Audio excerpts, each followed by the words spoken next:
Hey guys, Beast here with another flashlight review. After the popularity of the Xtar Meteor, Xtar contacted me and said, would you like to test out a few more lights? Of course, I'm not going to turn down an opportunity for that. And I have a feeling some of you are really going to like this review and some of you are going to hate it, but for different reasons. I really think for those of you that enjoy the AA flashlights, we're just going to set that right there. That's the Spark one previously reviewed. You're going to really enjoy these lights.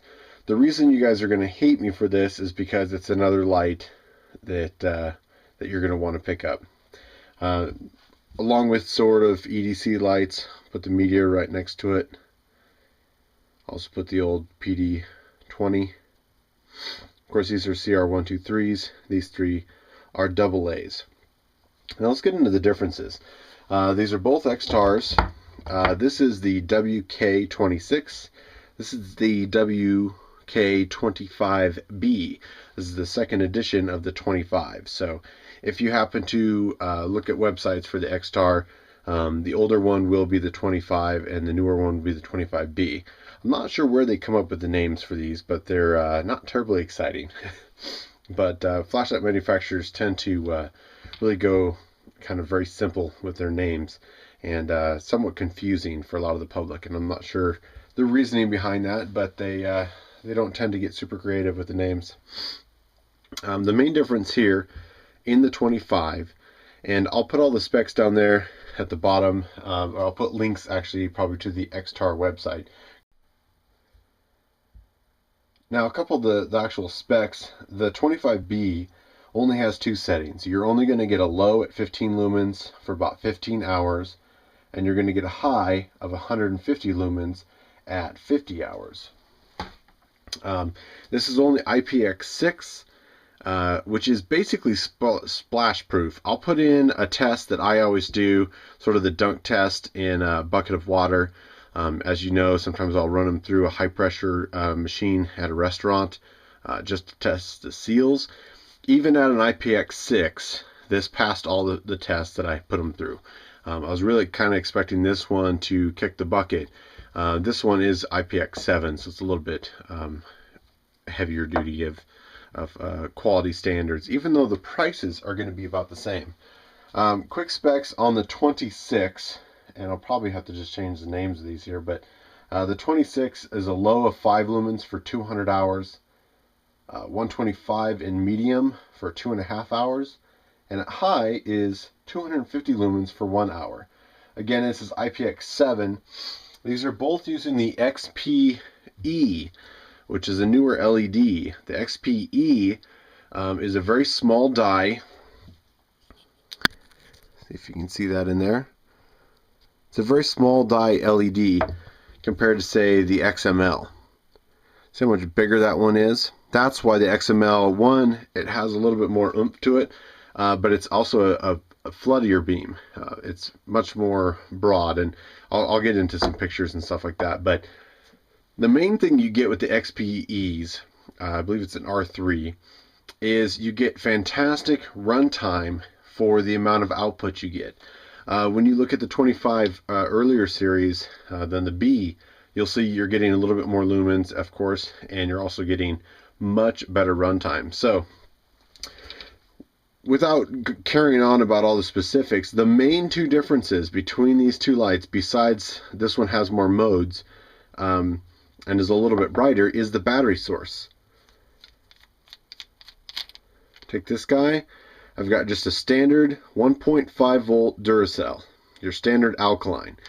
You can run these off of nickel metal hydrides or end loops, anything that's 1.5 volt, so you can still use this as an EDC and have rechargeable in there.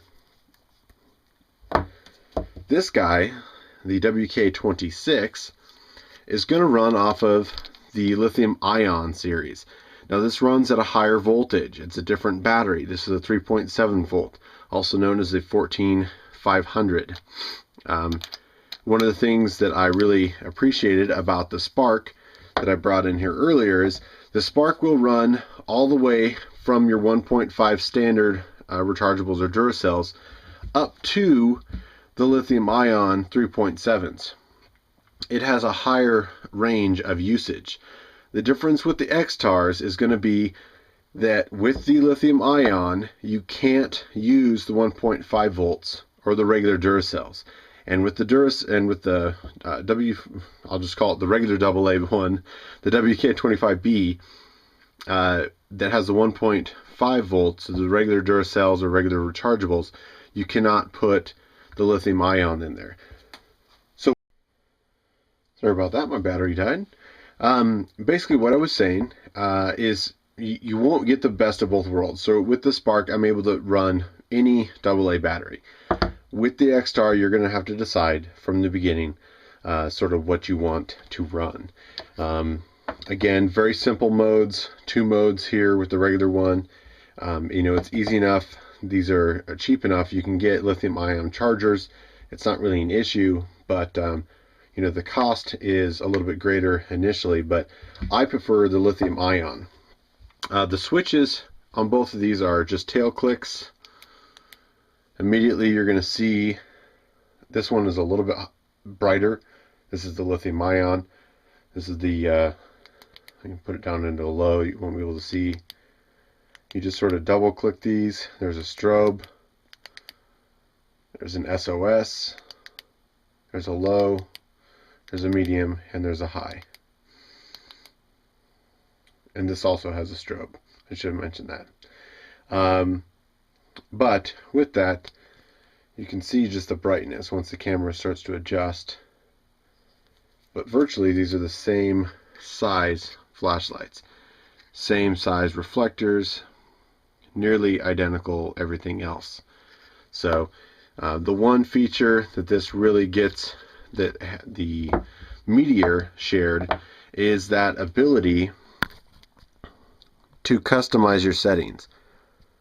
Those 4 little tabs, the 8 little things on there, when you solder a piece across those terminals, you can essentially render it null. So if you are never going to use strobe, or never going to want SOS, or you don't like medium and you want low and high, you can program that into that simply by bridging those contacts with a little bit of solder. It's a neat feature that I mentioned in this review that I haven't taken advantage of. I just don't think my skill level is high enough to produce that solder. I have played around using a pencil graphite, which is an old laptop or old CPU trick, just taking a heavy graphite pencil and bridging those contacts, and that works for a little while. Do some quick indoor tests. Hopefully the beam comes up a little bit. It is not a perfect beam. You have a little bit of halo issue, mostly because it's a completely smooth reflector, that small die, but these are great little throwers. We'll put the lithium ion, the 26, next to it. You can see how much brighter it is. It is a little bit bluer tint, at least in the ones I got. Go down to low, strobe, and back to high. So if you're curious, the XPE, which is now the 26, it's in this hand here. I'm only about 3 meters or 3 feet from the wall, excuse me. If I turn the Meteor on, that has that XML, you can see the bigger, floodier LED has a bigger hotspot, where this is more tight and confined. So it depends on what LED you want. This is one of my new favorites, simply because I really like the 14500 lithium ion cell. I don't have any of the weird digital switch issues that I had with the Spark, and the price point is ridiculous. As I mentioned in the beginning, some of you are going to hate me. A lot of you really appreciated the price point of the Xtar Meteor. I think it was like $33 on their eBay site. Now the 25B, the 25B is fairly new. I haven't found it a whole lot of places other than their eBay site online. I'm sure in the next weeks or so that should be increasing. The Spark, a lot of people didn't like. It was 60 to 80 bucks depending on where you found it. Even the Phoenixes are going to run up there.